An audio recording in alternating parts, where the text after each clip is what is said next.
Damian Senga. Asante sana Mheshimiwa Mwenyekiti kwa kupata nafasi hii na mimi ya kuchangia katika wizara yetu ya bajeti yetu ya mwisho hii ya mipango bajeti kuu ya serikali.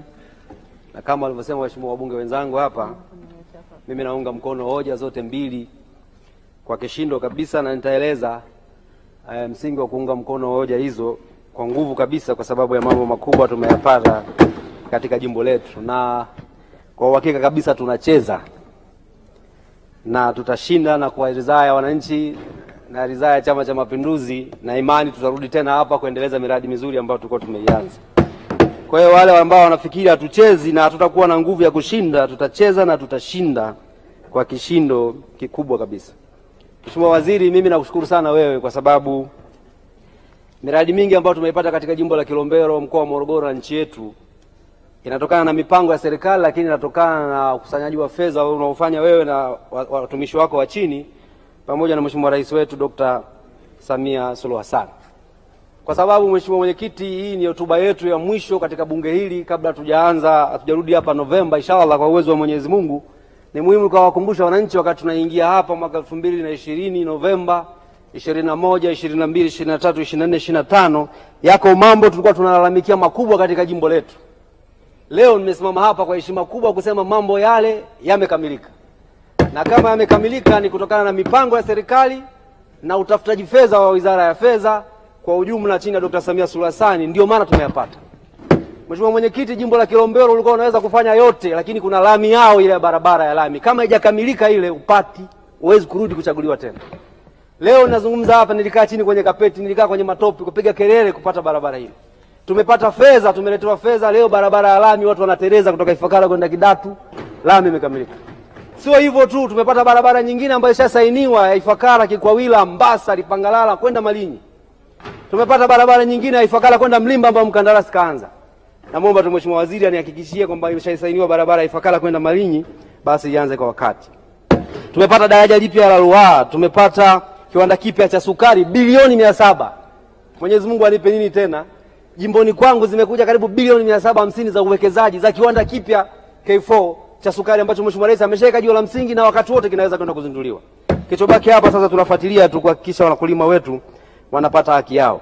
Tangu wilaya imeumbwa tumepata sasa hivi hospitali ya wilaya, vituo vya afya 2, zahanati 12, sekondari za olevo 12, sekondari za advance 5, shule za msingi 8, madarasa zaidi ya 100, substation ya Kondoko katika kwa umeme bilioni 25 tumepata. Miradi ya maji mingi sana, lakini tumepata mradi mmoja mkubwa wa bilioni 41. Haijawahi kutokea katika jimbo la Kilombero. Tangu wilaya imeumbwa, jimbo limeumbwa, hajakuwa kuwa na mahakama ya wilaya. Tumepata mahakama nzuri ya wilaya, tumepata kituo cha polisi kizuri cha wilaya, tumepata magari ya polisi, magari ya zimamoto, ofisi mpya mkuu wa wilaya ya ghorofa, minara ya simu zaidi ya 6. Tumepata sasa chuo cha Katrini kinaboreshwa, kitakuwa ni sehemu ya kuahulisha vifaa vya kilimo. Tumepata miradi ya bonde, itakuja kujenga mabwawa ya umeme. Tumepata miradi ya taktiki ya soko jipya, stendi mpya, lami. Tumepata visima vya maji na tumepata ziara Mheshimiwa Rais amekuja katika jimbo letu kutuzindulia kiwanda na kutuzindulia barabara hiyo. Kwa hiyo haya yote haya makubwa yamefanywa chini ya Wizara ya Fedha na mipango mikubwa ya nchi. Naunga mkono hoja kwa 100%. Kwamba wananchi wakitupa ridhaa tena tutaendeleza yale machache yaliyobaki ambayo nitasema baadaye. Tuna changamoto kwenye barabara za mitaa, tuna changamoto kwenye bambo ya bei ya mua na sukari, ambazo hizo tuna imani wakitupa ridhaa tena tutaendeleza kwa kiasi kikubwa. Mheshimiwa Mwenyekiti, na haya nimeyasema ni machache tu, lakini kwa undani wake kuna mambo makubwa sana. Wananchi wangu wa Kilombero, naomba tushikane mkono na Chama cha Mapinduzi, tumunge mkono Mheshimiwa Rais Dr. Samia Suluhu Hassan na tusisikilize wale wapotoshaji. Kuna rafiki yangu mmoja na rafiki yake kaka yangu Mwigulu Nchemba anaitwa John. Alikuja na chama chake siku za karibuni, akaongea mengi sana ya kuponda nchi. Anasema nchi gani hii? Inaongozwaje? Imeuzwa bandari, imeuza siyo nini? Waziri Mwigulu anazunguka tu duniani, kaponda wewe, kamaliza hata tofali moja hajaacha. Na mimi mwenyekiti nikuibia siri, kumbe wale watu nimegundua Mheshimiwa Waziri, kumbe zile watu wanaenda kuchangisha pale 1000, changisha tuchangie mafuta, kumbe zile 1000 2000 wengine wanawapa. Yaani inakuwa kama ile patapotea ya kamari ya Kariakoo. Ukisimama ukijifanya unatoa hela unashiriki kwenye kamari, kumbe unaliwa wewe, wenzako wale wanaenda kugawana pembeni baadaye. Kwa hiyo wanawagaia wachache, wanaenda kutoa 1000 2000 na wengine wanapeleka mikono mitupu kwenye sanduku lile. mtu anaongea mishipa mpaka inamtoka, anatukana watu, nchi haina chochote, nchi haifai, nchi imeuza bandari. Mimi niko kamati ya miundombinu na bandari haijauzwa. Natumia fursa hii kuambia wananchi wa jimbo la Kilombero, haya mambo nimeyasema hapa yapo kule, hakuna maendeleo yanayokuja kujengwa siku moja. Tumesema humu mikakati imewekwa, fedha zimetafutwa, tumepata miradi. Kwa hiyo wasidanganyike na mtu yote ambaye anataka kuleta propaganda na siasa nyepesi kama kaka yangu huyu John ambaye namheshimu sana, lakini ajabisha kwamba alilala na kusinzia kwenye treni kama nilivyosema hapa.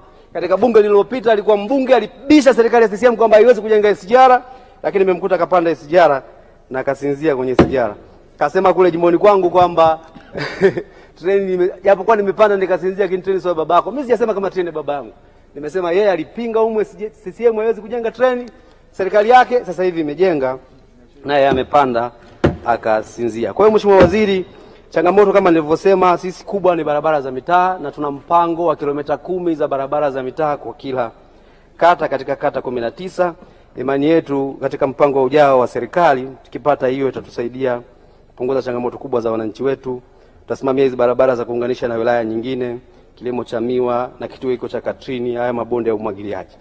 Mheshimiwa Waziri, katika mwenyekiti nikiwa namalizia, yapo mazuri katika bajeti hii na kuna changamoto ambazo tutazishauri. La kwanza, bima ya afya, wamesema wabunge wengine.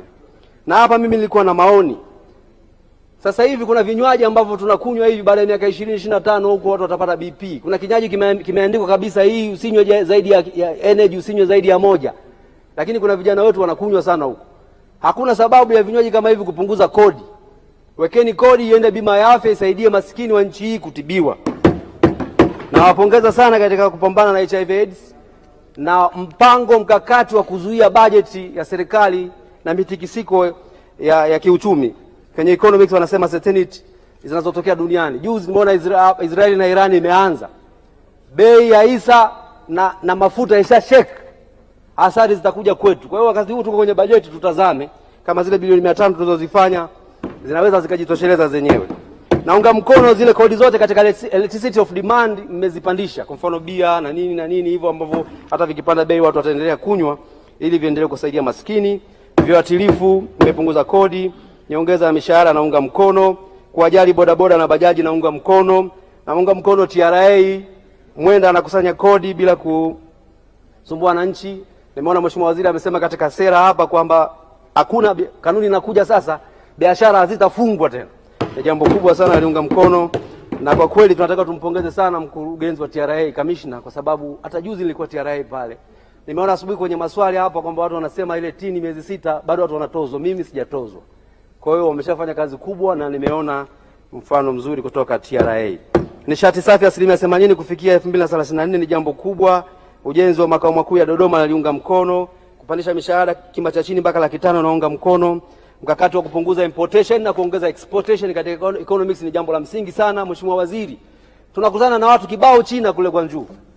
Lakini ni muhimu mipango, tukana na mipango na Wizara ya Fedha na Wizara ya Mipango. Mtu anaenda China tumdiscourage kama anaenda kununua matoi.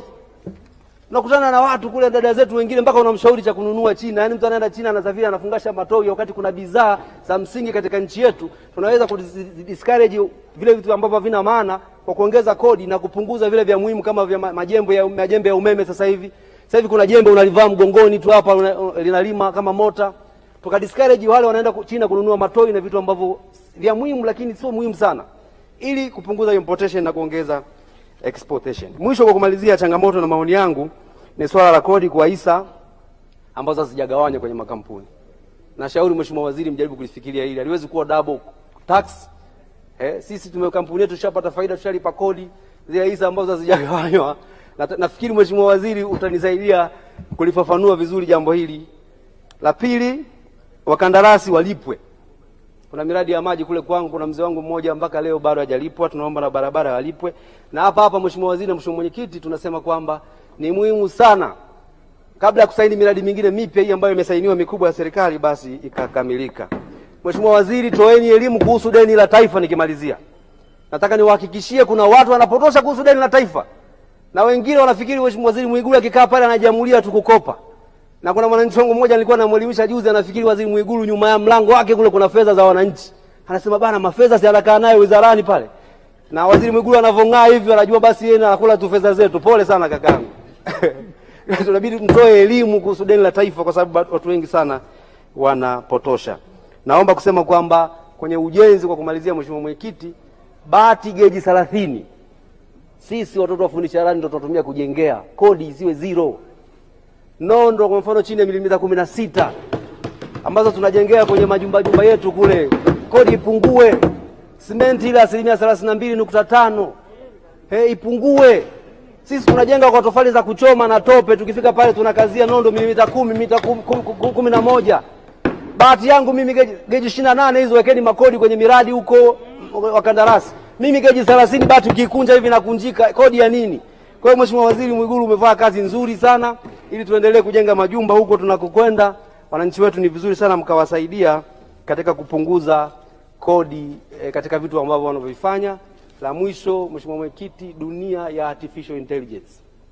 Juzi nilikuwa naona hata kama hujasoma accounting, kuna kozi ukisoma miezi mitatu unaweza kufanya uhasibu kama mhasibu. Dunia ambayo tunaenda, tunaomba sana mwekezeni huko mnakoenda katika mipango ya serikali hii. Kama mwanafunzi anachukua mtihani, anaupiga picha, unaenda artificial intelligence unaleta majibu.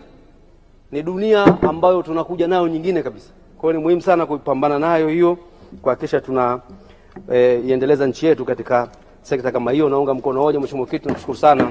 Asanteni sana, tutacheza na tutashinda inshallah. Asante. Asante.